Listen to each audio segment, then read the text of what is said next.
Alright guys, so as you guys know, we are live at TN Games booth. Everything that we're doing to this PAX08 is sponsored by TN Games. We wouldn't even be here without these guys. And so we want to let them get on the air, tell you guys all about their products. That's what we're going to be doing here in just a minute.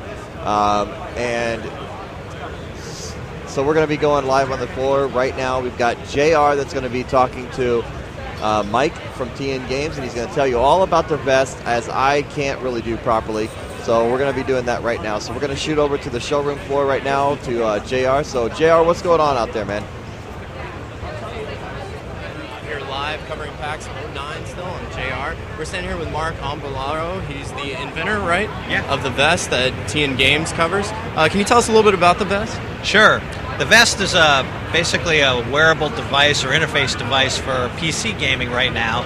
It basically adds more realism to the game. So as you see the audio and video action in the games with the vest, you're actually going to feel the impacts of all the stuff you're missing. So that's the cool thing about it. Right, I got to play it earlier. It was pretty cool. When you first think of something like that, you always have the vibrating controllers or something buzzing, and it didn't do that at all. The vest, in fact, it adds pressure in places. I even felt it when my character jumped off something and landed. I felt it lower. It was really kind of neat. Can you tell us how exactly it works, maybe? Yeah, sure. Well, that was kind of the premise we used is, how is buzzing or vibrating hand control the same as getting shot? Well, it's not. So we were looking for some cool new technology that would actually emulate those shots and put them in a 3D space. So what we have here is we came up with a pneumatic-based or an air-based system to run the vest. So there are actually 8 contact points, and I'll open this baby up here. And it's kind of cool. They have them on the front and in the back. So you see this little kind of quarter-sized little blister here. So that's one of the actuators. We have 4 in the front and 4 in the back. And what these little things do is they hook up to a special air compressor that goes with the system. And when your character is getting hit in the game, depending on the type of weapon or how close, this thing will fire off and actually give you a strike. And that's what we're looking for. And the thing is 3-dimensionally accurate too, which is the really cool thing, because that gives you the realism of, hey, there's somebody behind me and you can actually feel them from behind you. I have to say, in maybe the 10-15 minutes that I was playing it really did help me improve in the game, because when you're going through an area that you're not certain where are good spots to hide out or whatever, and you're getting hit and your screen's just turning red and all you know is I'm being hit. This actually, you would feel it in your back and you'd spin around, or you'd feel it lower and I knew something was downstairs or something like that. It was really kind of neat. I heard you guys also have a helmet that you're working on right now. Is that true? Yeah, we have a helmet prototype. The concept is, everybody wants a full immersion suit. So that's what we're working for. We've got a helmet that's got basically front, back, side, and near miss effects that will sync up with the vest as well. And it's in development, and actually we've kind of held off on that a little bit because for us the biggest request has been for console games. So we're putting together an adapter that will allow the same vest to work with consoles, and that'll be coming in Q1 of 2010. Cool. We're having a couple of questions from the chat room asking about flamethrowers and things that aren't bullet related or straight on hit related.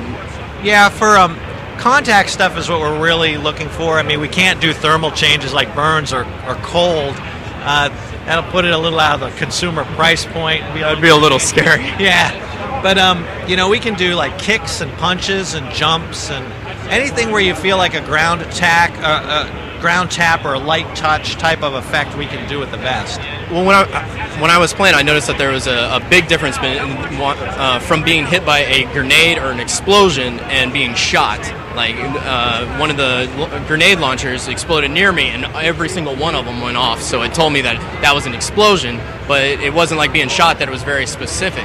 And then it didn't even have a lighter tapping when I was being hit by different types of ammunition or something like that. You guys do that, right? Yeah, that's very astute, because that's exactly what happens. Is you can differentiate the type of weapon and also the range from range to target effect, and so that's the cool thing about it is you can do all these kind of nuances that it's not just an on-off indicator. So that's what we were looking for. We were getting asked, does it hit harder for a 50 cal? Yeah, it does. I was noticing playing it that while subconsciously that I could tell how far away people were, and so it made it where I would either if I entered a room and all of a sudden I'm getting bombarded, I would instantly pull out just because I would feel it, and before I even knew where the enemies were, which was great. And it was especially in multiplayer. You guys do several multiplayer games, right? Yeah, all of them. Right now, the Vesta supports 45 of the top shooter games. So whether it's single player or multiplayer, if you can play those games in multiplayer, the Vesta will work in multiplayer. So the cool thing is you can beat up your buddy, or if you're playing a clan, you can team up against other clans. It's cool.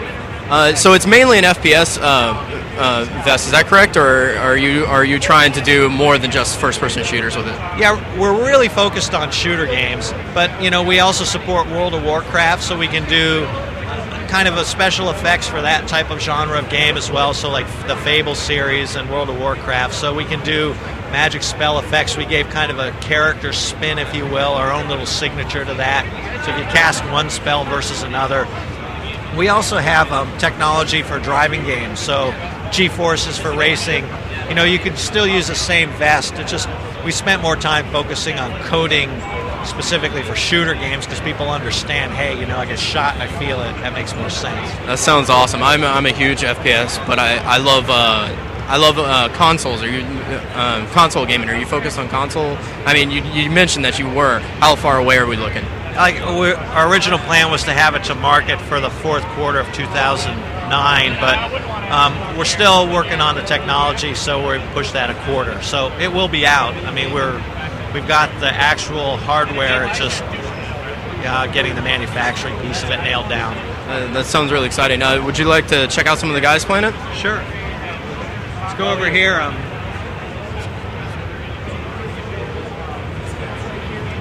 So we got a guy playing it over here. You mind if I ask you a quick question? Sure. What does it feel like? Feels great, man. I've always thought about they should put this in a game when I was a kid, when I was playing Doom. Finally they did it. Took them a couple of years, but I'm finally glad it's out.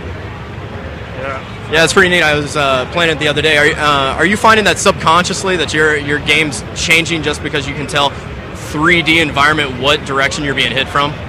Well, yeah, I mean, like you can tell if you're getting hit from the side or from the back. I've been getting hit everywhere so far, and it feels great on every side, and it just adds more realism to the game, makes you want to play, gives the replay value a little bit more and stuff. So, are you a big FPS player? I play Call of Duty, Modern Warfare all the time. So yeah, I hope they can. This is for PC, right? Call of Duty Modern Warfare for PC. You can hook this up to that. Yeah, that sounds good, man. Can you describe the hits to the people out there? The hits, it's like someone punching you with little fists in the stomach or the back or the side. So it doesn't feel great, but it adds to the experience. And it's fun to play with. Yeah. It's pretty cool. It's pretty precise and specific, isn't it? Okay. We're gonna question for Mark real quick. The guys want to know if it's machine washable. You can't throw it directly in the machine. You have to. The care guide's in with the kit, but you basically clean it with a moist cloth. That's how you care for it. When you buy one, what all comes with it? Yeah, the kit comes with the vest itself, pretty much everything you need to get started right out of the box. So the vest, the compressor, the USB cable, the power, and then 2 games, our own game Incursion and a build of Call of Duty 2 with our code actually embedded into it. The Incursion disc also has the starter of the driver, and then you go to the website and get free updates for that. If you just want the driver, you can just download that for free as well. So that gets you started. That's really cool. Thanks for talking to us, Mark. One last question. What do you think about UFrag being here today? Love it. Thank you guys for being with us, and you guys have been great. We're looking forward to it. How do you like our blimp? Love it. Yeah. It's pretty awesome. Thanks. I'm going to send it back to you, Shane. All right, guys, that was Mark from TN Games. Obviously, our sponsor for this event. We wouldn't be here without him. So we're going to be talking to him quite a lot during the event, doing a lot of different things with him. But we've got so much going on right now, guys. We've got